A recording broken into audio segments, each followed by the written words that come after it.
Alrighty, video number 2 that I'm going to record, that I'm probably going to upload like a week later, um, is going to be, can you have an economic war with a country and not be racist? Pretty simple title, right? The reason I say that is because I saw a bit of somebody that will remain nameless because I don't feel like getting into it with them. And by the time this is uploaded, I doubt this fool will even mess with me. But you know, somewhat of the neoconservative bent, talks about a war with China.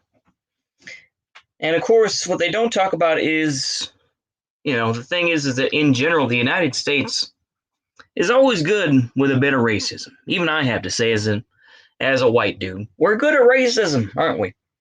Whether it's using terms like screw it, excuse me for the language, but yeah, calling the Vietnamese gooks, or the slit eyes or zipper heads, or or calling Haji, or the towel heads and all that sort of stuff, for the Iraq War.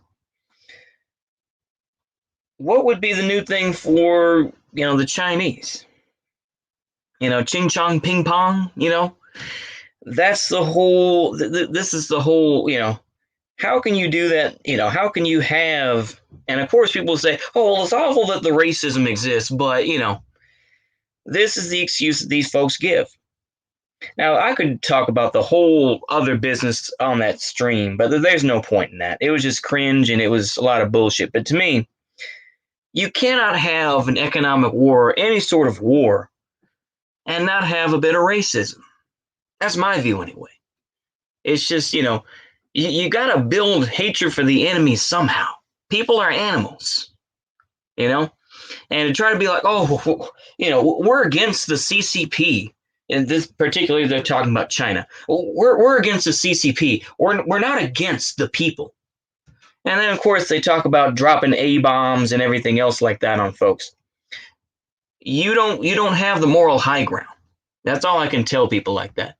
You don't have the moral high ground. You don't. When you see,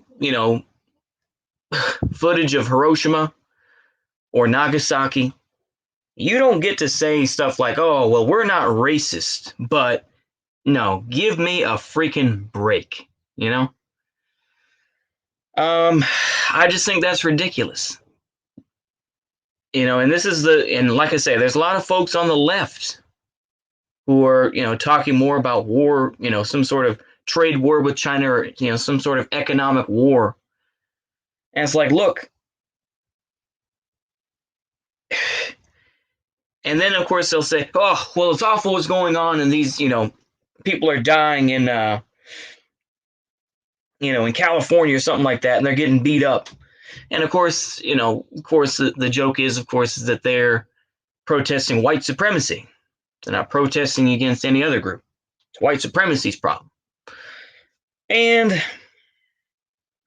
they probably have a point, but I don't know. I think that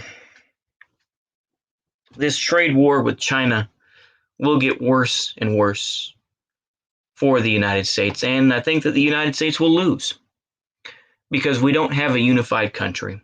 We don't have some sort of, the thing is that these particular folks want to talk about enlightenment, but they're not like Sargon of Akkad, I guess, or something like that.